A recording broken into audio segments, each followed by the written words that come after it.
बच्चों बैंक में जब आप आरडी डिपॉजिट करते हो, that is the recurring deposit, उसमें मेचोरिटी वैल्यू का जो फॉर्मूला होता है that is maturity value is equal to principal that is P multiplied by number of installments.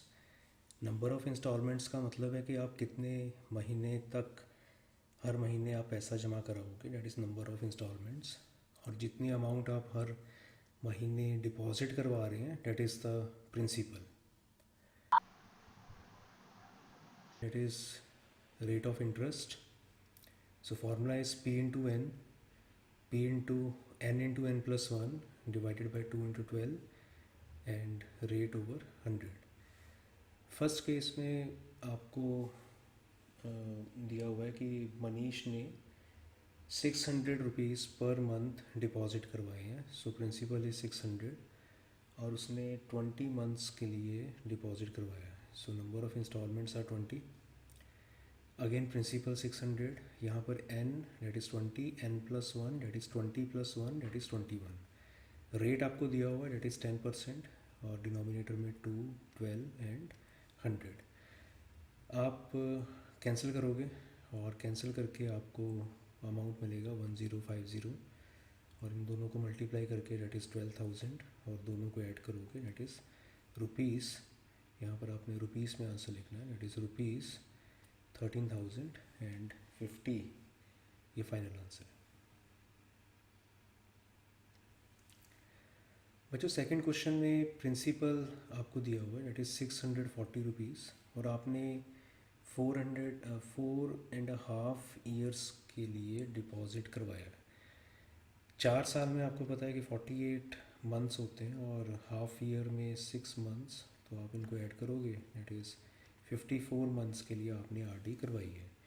So number of installments are 54, again N 54, N plus one 54 plus one 55। Rate of interest आपको दिया हुआ है that is 12 और दोनों amounts आपको मिलेंगे add करके final answer again आपने रुपीज़ में लिखना है, डेट इज़ रुपीज़ 44,064।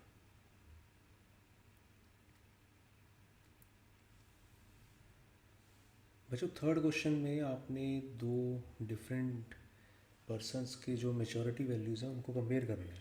एक उनमें ए दिया हुआ है और ए का जो प्रिंसिपल अमाउंट जो डिपॉजिट करवाया जा रहा है हर महीने that is 1200। Number of installments 36 हैं। जो फर्स्ट ए वाला पर्सन है उसने 3 साल के लिए जमा कराया है, सो 12 इंटू 3 36 मंथ्स के लिए उसने जमा कराया है। Principal that is 1200, N 36, N plus one 36 plus one that is 37। Rate of interest दिया हुआ है डेट इज़ 10% और नीचे 2, 12 एंड 100। दो अमाउंट्स आपको मिल रहे हैं यहाँ पर, दोनों को आप ऐड करोगे तो सॉल्व करके रुपीज़ 49,860 बन रहा है। जो बी वाला केस है उसमें प्रिंसिपल अमाउंट 1500 है, rate of number of installments 2.5 years हैं। 2 साल में आपको पता है 24 मंथ्स होते हैं और हाफ ईयर में 6 मंथ्स, ऐड करके आपको 30 मिल गया। अगेन एन 30 आ गया, N plus one that is 31। Rate of interest आपको पता है 10%। सॉल्व करके इन दोनों को आप ऐड करोगे तो 50,812 बनेगा। अब नज़र आ ही रहा है आपको कि फिर बी की जो अर्निंग है वो ए के मुकाबले ज़्यादा है, तो उसने यही पूछा है कि कौन ज़्यादा अर्न कर रहा है। सो बी इज़ अर्निंग मोर और कितने अमाउंट से ज़्यादा अर्न कर रहा है, अब बी में से ए को माइनस करोगे। सो रुपीज़ 952.5 ये फाइनल आंसर। बच्चों फोर्थ क्वेश्चन में आपको मेजॉरिटी वैल्यू दी हुई है डेट इज़ 12,715। प्रिंसिपल अमाउंट आपने फाइंड करना है कि कितना सम आप हर महीने जमा करा रहे हो। Number of installments that is 12, यहाँ पर भी आपको पी पता करना है। नंबर ऑफ़ इंस्टॉलमेंट एन की जगह 12, N plus one that is 13। Rate of interest दिया हुआ है डेट इज़ 11। इन दोनों टर्म्स में से आप पी कॉमन निकालोगे, जो बचेगा डेट इज़ 12 और यहाँ पर 13 इंटू 11 डिवाइडेड बाई 200 और राइट साइड में आपको मिला हुआ है डेट इज़ 12,715। आपने एलसीएम लिया और एलसीएम लेने के बाद में आपने 200 राइट साइड पर ये शिफ्ट किया है और 2400 और 143 दोनों को ऐड करोगे डेट इज़ 2543। 2543 के साथ आप कैंसिल कर सकते हो 12,715 को, तो ये 5 से कैंसिल हो रहा है, मल्टीप्लाई करके आपको 1000 आंसर।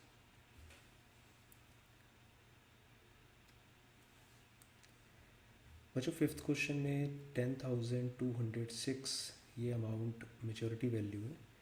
प्रिंसिपल आपने पता करना है, नंबर ऑफ़ इंस्टॉलमेंट्स आपको जो टोटल अमाउंट है उसमें नंबर ऑफ़ इंस्टॉलमेंट 3.5 ईयर्स के लिए। सो 3 ईयर्स का मतलब 36 मंथ्स और हाफ ईयर का मतलब 6 मंथ, ऐड करोगे 42 months, again n and n+1, n हो गया 42 और n+1 43। रेट ऑफ इंटरेस्ट आपको पता है डेट इज़ 12%। आपने p वाली रकम एक तरफ की है और 10,206 को राइट साइड में किया है। आपने अगेन एलसीएम लिया और ये पूरी टर्म कैंसिल हो रही है 2 के साथ, मल्टीप्लाई करके डेट इज़ 200। जो 6 के फर्स्ट पार्ट में आपको मेच्योरिटी वैल्यू दी हुई है डेट इज़ 8,092। प्रिंसिपल अमाउंट पर मंथ के लिए 140 है और नंबर ऑफ़ इंस्टॉलमेंट्स आपने 4 ईयर्स के लिए जमा कराया है, so it is 48 months. Principal हो गया 140, नंबर ऑफ़ इंस्टॉलमेंट 48, n+1 49। आपने रेट ऑफ इंटरेस्ट को पता करना है। सो इस बार ये आपका टारगेट है आर को फाइंड करना है। आप इन दोनों का मल्टीप्लाई करोगे और 8,092 में से उसे माइनस कर दोगे, सॉल्व करके इतना आंसर आया। आपने आर को एक तरफ करना है, बाकी टर्म्स को राइट साइड पर लेके जाओगे, वहाँ से सॉल्व करके आपको आर 10% मिलेगा।